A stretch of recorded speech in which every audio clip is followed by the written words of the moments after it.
The World Economic Forum is underway in Davos, Switzerland. I want to share some of the fun anecdotes that have already come out of that meeting, but also what they have to say about cryptocurrencies. And I want to start off with taxes.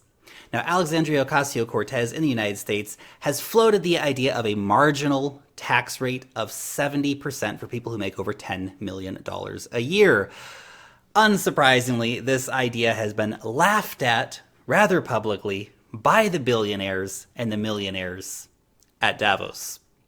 Now, I find it amusing that, of course, the billionaires are going to laugh at such an idea, but a 70% marginal tax rate would affect just that tiny sliver of elites, mostly people going to the meeting at Davos, except for, of course, that 16-year-old Swedish girl. She's not a billionaire by any means. Remember that a marginal tax rate is not a flat tax, so if you're making $50,000 a year, you're not going to have to pay 70% of your money. You're probably going to have to pay a very small percentage, maybe 10 or 15% as an example. It's only for the super rich. And it's crazy, and I know there's a lot of people out there who feel very strongly against the idea of taxing the ultra rich more, which is interesting. You really have to ask yourself, why do you think about that? But taxes are a tricky conversation when it comes down to it, but we have a situation right now where the oligarchs are robbing the world blind and laughing in our faces that they've convinced so many people about the idea of trickle-down economics. It's really more like waiting for a facial from the oligarchs. Oh, put it on me. Ay, ay, ay. Look, debt is violence. Poverty is crime. The system we have right now is a crony capitalist plutocracy. Totally broken. It's time for the rich to start paying their fair share when it comes to supporting society, but they have not been doing that. And of course, they always say, well, a 7% tax rate is going to stifle growth. Yeah, it would slow the growth and the power of the billionaire class. Just think for a moment. As an example, Jeff Bezos, he has $150 billion. Do you think that it will be possible for Jeff Bezos to survive with $45 billion? It's about what he would have left if there had been a 70% marginal tax rate on people making over $10 million a year. Oh, how would he survive with only $45 billion? The poor man, what would he do? He might not be able to have a 20th super yacht. No! And of course, what could you do with that extra $105 billion in tax revenue? Now look, I'm a realist when it comes down to it. They would, of course, probably use that to give BP and Exxon more subsidies. They would use it to, increase the war machine and all these different things. But theoretically, that money could be used for a lot of great things, like fixing the water in Flint, Michigan, which Elon Musk is personally trying to do, at least to give people water filters, not to fix the pipe system in of itself. That money could end world hunger. That money could protect the world's most vulnerable species from extinction, provide subsidies to incentivize people to install renewable energy. But just wait. Jeff, if we're lucky, might trickle a little something on our face. Come on, Jeff. Come on. Give me something. Give me something. I'm ready for it. That's broken. That's broken. And you know what? Bill Gates at the World Economic Forum laughed at the idea that philanthropy alone can't address things like global inequality and poverty. Just think about it. Bill Gates, people like him, they pay politicians to basically get preferential tax treatment. They get ridiculously rich, and then, of course, you have to depend on the goodwill of the oligarchs to maybe trickle a little something back down for you instead of paying their fair share in the first place and having responsible, uncorrupt politicians, which I know is kind of like a fantasy, but having those kind of people in charge of a country, that would then actually spend that on the programs that we could all agree would be good things. Instead, we have to hope that the oligarchs are philanthropic and that they decide to trickle down their wealth on the rest of us. What a broken system. And of course, the smugness of the elite class may be best summed up by the war criminal Tony Blair, laughing at a journalist for daring to suggest that he is partially responsible for Iraq, the financial crisis, climate crisis, and massive inequality. He ran a country. You're partially responsible, without a doubt, dude, especially for Iraq. But these war criminals, these oligarchs, Once a year, they all get together and have a little kumbaya party to talk about how to maintain their positions. And we have a situation right now where climate catastrophe is happening in real time. And the people who can do something won't do something while it threatens their bottom line. Today's titans of tech and finance want to solve the world's problems, so long as it doesn't cost them anything. As long as these solutions never threaten their own wealth and power. Remember, the ultra-rich will feel the effects of things like climate change the least. And yes, Jeff Bezos would still be okay with $45 billion. Probably okay with $1 billion or $500 million. Who can't live on $500 million? It's a pretty tough life to be living if you think you can't live on $500 million. Not to say that I am by any means against people having money, but again, it should be a situation of paying your fair share.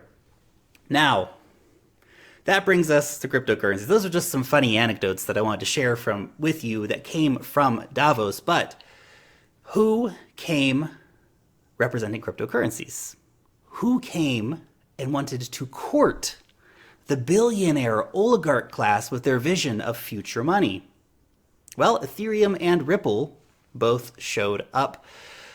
Sometimes it's nice that Bitcoin doesn't have a CEO, isn't it? But Joe Lubin from Ethereum and actually the whole Consensus crew went, and Ripple. Now, look, this does fit the narrative of Consensus rather well. Consensus wants to play the game.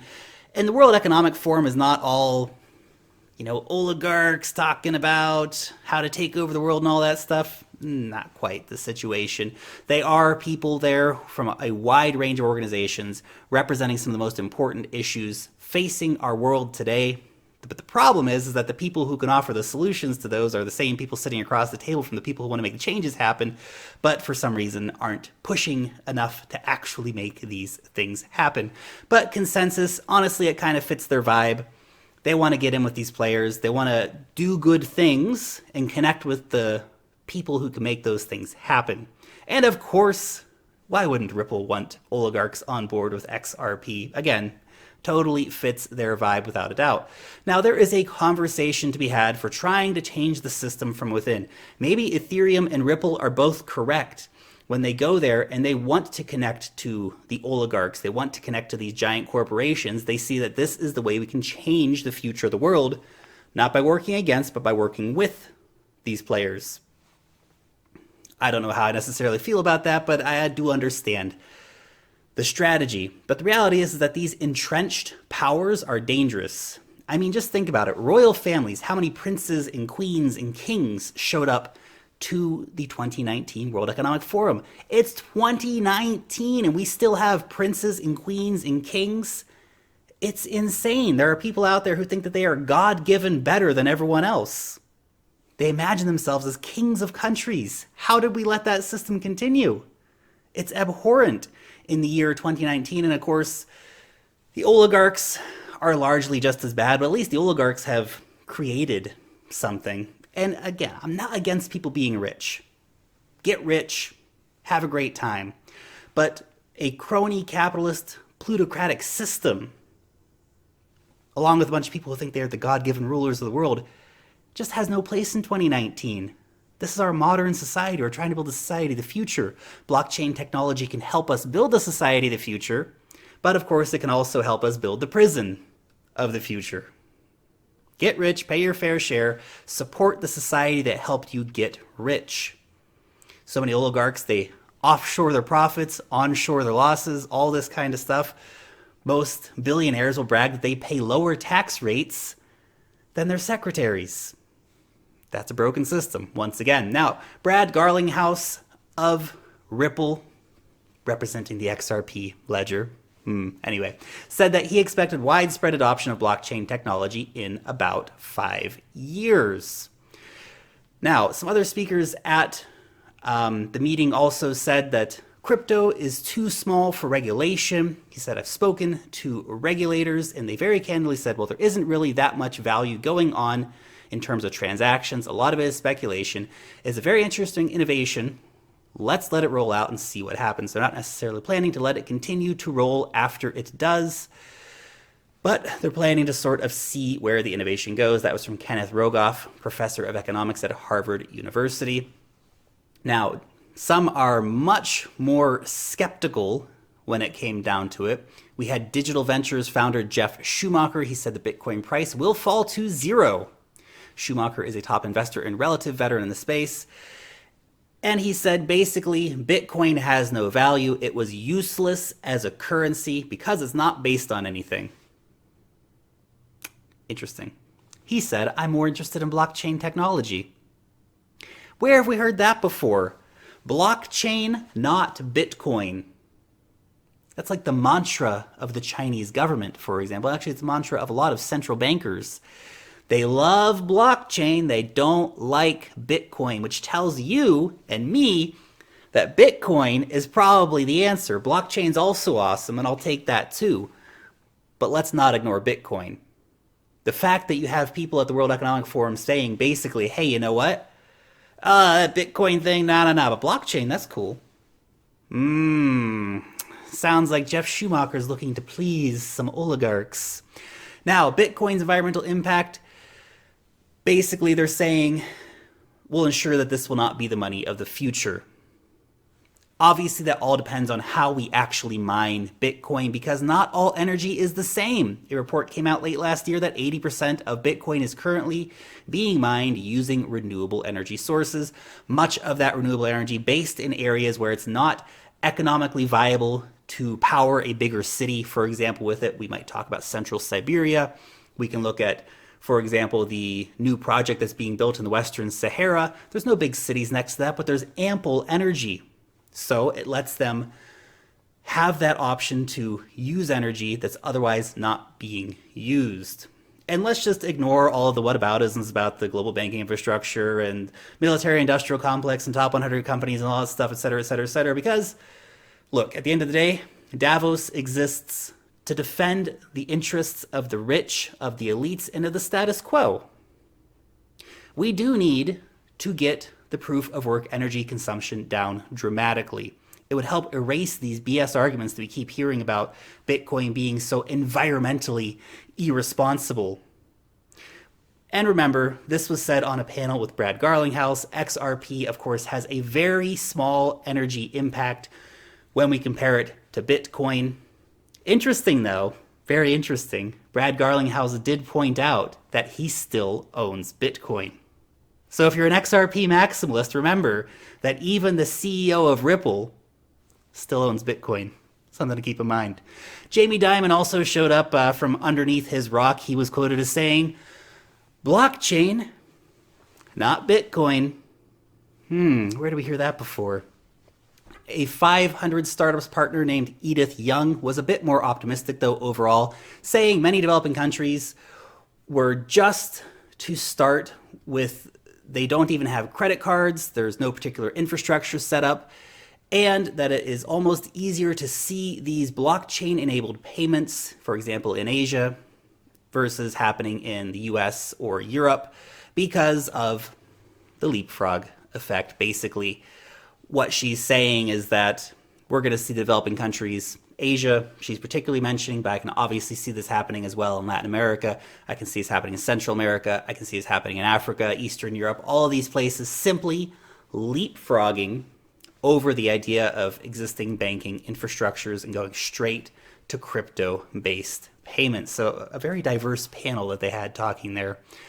But look, overall, I think that crypto, Bitcoin in particular, has this amazing ability to totally kickstart a new financial revolution on a massive scale, the likes of which we haven't seen in definitely a very long time. And certainly this one could be the biggest yet to happen. Because think of the free flow of money. How many countries out there suffer from capital controls and all these different things, people lacking banking infrastructure? And it's not, again, we don't want people to be going to banks and getting, mortgages and empowering the banks more. It's about having access to financial tools. If we can get financial tools into the hands of people, they can start doing business. It's not that people in developing countries don't want to do business. They don't want to make money. They don't want to contribute. They don't want to provide value. Of course they do. It's that their feet are tied, their hands are tied, and they're still out there producing value. But if we can untie them and release this financial energy into the world. Wow. That's absolutely massive. So it's no wonder the billionaires keep saying we like blockchain but not Bitcoin, because Bitcoin is the largest existential threat, potentially, to their power. Anyway, just my 2 Satoshis on the matter. You guys let me know what you think about the Davos World Economic Forum down below in the comment section. Just a quick reminder as well, the Ledger Nano X is still on sale. There is a referral link down below. Costs you guys nothing extra, but helps support the channel big time. So if you want to get one of those, go ahead and check that out. Thank you guys so much for taking the time out of your day to come over here and watch the channel. You guys are super awesome. I love you all. And if you enjoyed this video, leave a thumbs up on it. Subscribe to the channel if you're new around here. You can click that notification bell down below to stay up to date when I put out a new video. Long live the blockchain, and peace out till next time.